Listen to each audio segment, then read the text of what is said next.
Salut l'équipe, on se retrouve pour les analyses d'Europa League. J'ai fait une sélection de quelques matchs pour cette vidéo. Et si tu veux participer à notre objectif de 30 000 € de bénéfices, on met une partie de nos tickets sur le groupe privé gratuit. Le lien est en description. Et c'est parti pour le premier match. Juventus contre Nantes. Il y a un écart de niveau entre ces deux équipes. La Juventus fait partie des gros favoris pour le titre, face à Nantes qui est une équipe moyenne de Ligue 1 avec une 13e place.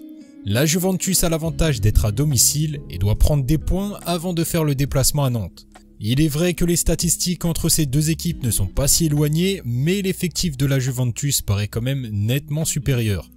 Ici on pourrait partir sur un pronostic en simple avec la Juventus et plus de 1,5 buts dans le match, ou alors simplement combiner la victoire de la Juventus avec le match suivant. Et pour ce match on s'intéresse au Sporting qui est l'un des grands favoris de cette compétition.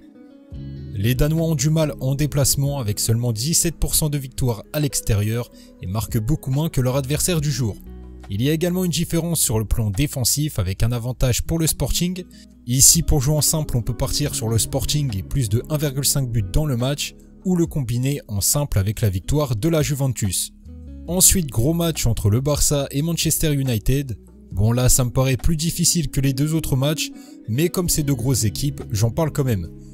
Le Barça est vraiment très en forme, Manchester également, mais ils vont devoir faire le déplacement et ça risque d'être compliqué face à cette équipe du Barça qui se débrouille très bien à domicile.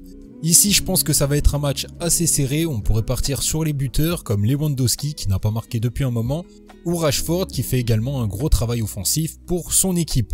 Sinon niveau résultat je vois plutôt Barça ou match nul. Et on se retrouve prochainement avec une nouvelle vidéo.